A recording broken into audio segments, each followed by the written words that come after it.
नमस्कार दोस्तों, मैं सर्वेश यादव। स्वागत है आपके अपने YouTube चैनल पर। आज मैं आपके सामने एक ऐसी कहानी लेकर आया हूं जो मेरे दिल को छू गई और मुझे यकीन है कि ये आपके दिल को भी झकझोर देगी। ये कहानी कासगंज की है, उत्तर प्रदेश के एक छोटे से कस्बे की। ये कोई काल्पनिक कहानी नहीं है, ये सच है। इतना दर्दनाक सच कि इसे सुनाते वक्त मेरी रूह कांप रही है, लेकिन मैं इसे आपको सुनाऊंगा क्योंकि ये चीखें जो खामोश कर दी गई अब आवाज बननी चाहिए।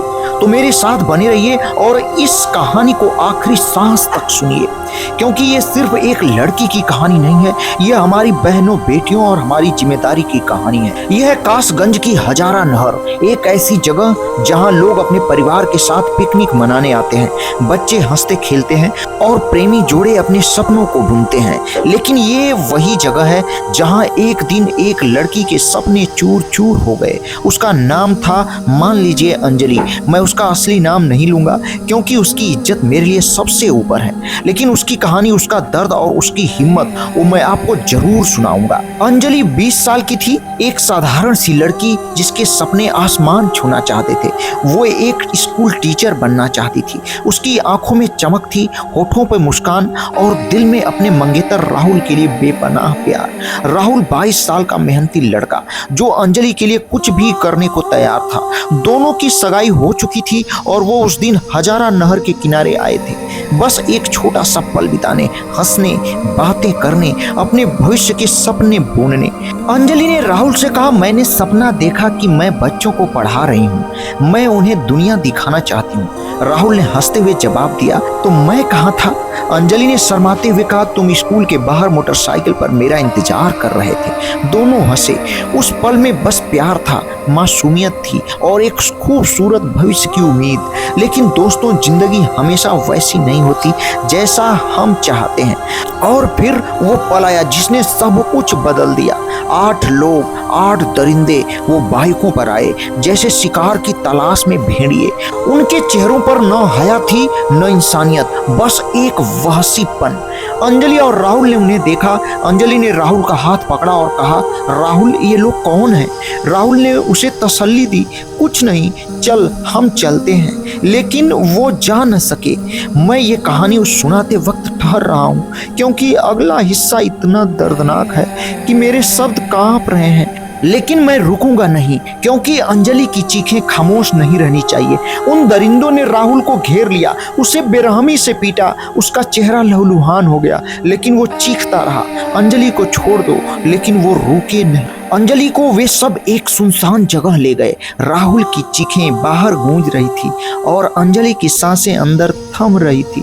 उसने चीखने की कोशिश की, लेकिन उसकी आवाज को दबा दिया गया। मैं यहाँ रुककर आपसे पूछना चाहता हूँ, क्या आप उस दर्द को महसूस कर सकते हैं? एक लड़की जिसके सपने कुछ देर पहले आसमान छू रहे थे, अब उसकी दुनिया अंधेरे में डूब गई। उस रात अंजलि और राहुल किसी तरह अपने घर लौटे, लेकिन वो वही अंजलि और राहुल नहीं थे।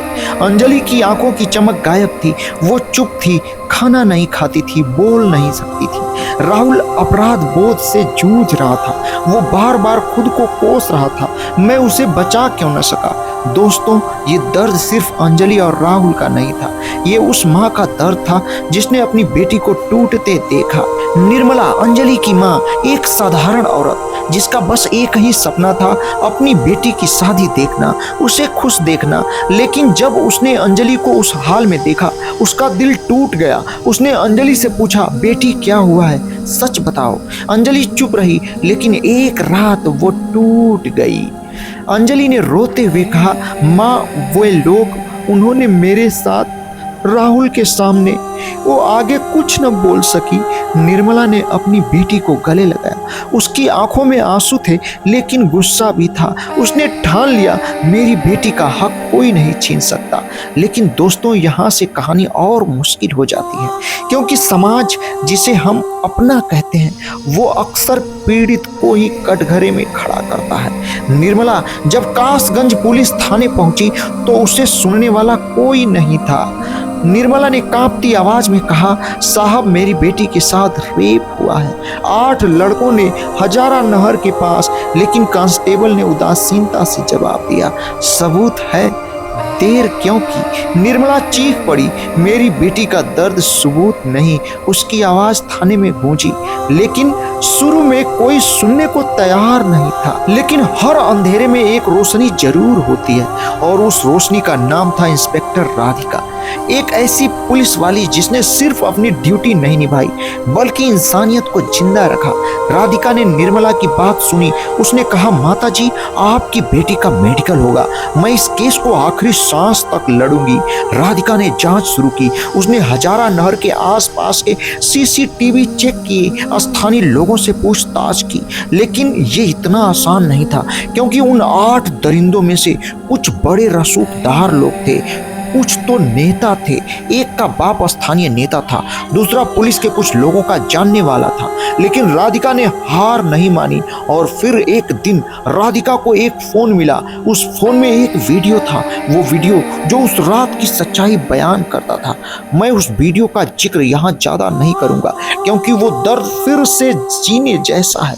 लेकिन उस वीडियो ने राधिका को वो ताकत दी जो इस केस को कोर्ट तक ले गई। इस कहानी में एक और किरदार था, नेहा, एक सामाजिक कार्यकर्ता जो अंजलि के लिए ढाल बनकर खड़ी हुई। नेहा ने अंजलि को समझाया, तुम अकेली नहीं हो, तुम्हारी आवाज को दुनिया तक पहुंचाना मेरा वादा है। नेहा ने मीडिया को इस केस में जोड़ा।